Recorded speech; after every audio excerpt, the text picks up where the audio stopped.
Bonsoir. Ce soir, c'est Mamie qui raconte l'histoire de la reine de peur. Ce jour-là, au pays des merveilles, Alice et le chapelier fou avancent d'un pas pressé. Où allons-nous demande la jeune fille. Ce n'est pas la question, lui répond son ami. Alors, quelle est la question à poser interroge-t-elle perplexe. Ce que nous faisons, c'est nous amuser, réplique le chapelier. Tu devrais me demander pourquoi nous avançons. Alice secoue la tête. La logique de ce pays les s'étonnera toujours, mais elle finit par saisir ce que le chapelier veut dire. Très bien, réplique-t-elle. Pourquoi avançons-nous? Aucune idée, répond l'autre. Je sais juste que nous devons nous dépêcher. Curieuse, la jeune fille le suit à travers la forêt. Quand la pluie se met à tomber, le chapelier lui tend une fleur géante en guise de parapluie. Pendant ce temps, dans le château, la reine de cœur essaie de trouver le sommeil. Elle a mal dormi la nuit dernière et elle a besoin d'une bonne sieste. Si quelqu'un ose me déranger, qu'on lui coupe la tête, ordonne-t-elle à ses soldats. Une fois dans sa chambre, elle ferme les fenêtres, dépose sa couronne sur la table de nuit, avant de se glisser au fond de son lit. La souveraine ne tarde pas à s'endormir. Le problème, c'est qu'elle ronfle. Elle ronfle si fort qu'elle se réveille elle-même. Et là, elle constate qu'il n'y a plus rien sur sa table de chevet. « Ma couronne !» s'écrie-t-elle en bondissant de son lit. À force de la chercher, elle finit par la repérer à l'autre bout de la pièce. Furieuse, la reine lève la voix pour que tout le monde puisse l'entendre. « Celui qui essaie de me jouer des tours perdra la tête !» prévient-elle. Puis elle retourne bien sagement dans son lit, prête à s'endormir. Mais elle n'a pas le temps de se remettre à ronfler qu'un bruit retentit. « Cric, cric, cric, cric !»« Mais qu'est-ce que c'est que ce vacarme ?» s'énerve-t-elle. Alors elle aperçoit sa chaise à bascule qui se balance doucement d'avant en arrière. « Oh, ce doit juste être le vent, se dit la souveraine. Seulement, elle se souvient avoir parfaitement fermé la fenêtre. C'est autre chose qui fait bouger le fauteuil. « Qui est là ?» interroge-t-elle. Elle a beau essayer d'avoir l'air menaçante, sa voix tremble un peu. Elle s'approche de la chaise pour l'immobiliser.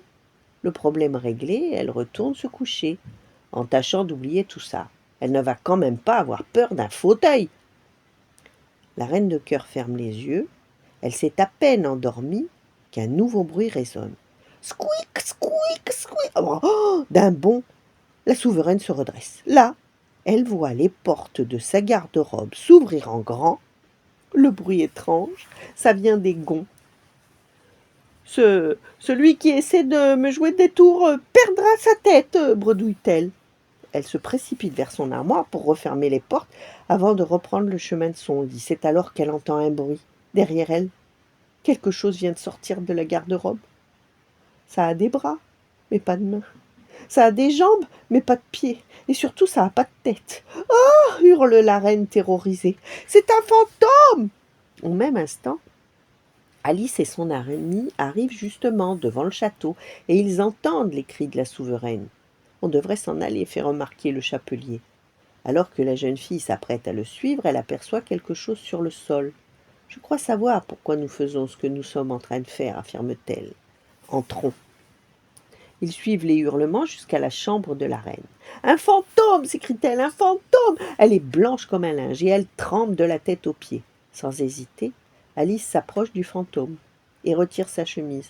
Il s'agit en effet du lièvre de Mars, et le petit Loir sort de sa poche. « Je me souviens maintenant, déclare le chapelier, on faisait une partie de cache-cache. »« Oui, on cherchait la cachette idéale, explique le lièvre, mais ce n'était pas facile. La couronne était trop petite, la chaise grinçait trop fort, et on étouffait dans l'armoire. » Hors d'elle, la reine de cœur vire au rouge cerise. « Qu'on leur coupe la tête !» tonne-t-elle. Vite, les intrus s'empressent de prendre la poudre d'escampette. Par chance, même si la pluie a cessé, le sol est encore mouillé et les gardes glissent en cascade sur la boue. Alice et ses amis ont juste le temps de s'échapper. De retour dans le jardin du chapelier fou, ils se réjouissent autour d'une bonne tasse de thé. « On s'est bien amusé !» s'exclame le chapelier. « On fait une autre partie ?» approuve le lièvre. Mais Alice trouve que ça suffit pour aujourd'hui. Elle aime assez sa tête et elle a envie de la garder. Voilà, bonne nuit, faites de beaux rêves et à demain.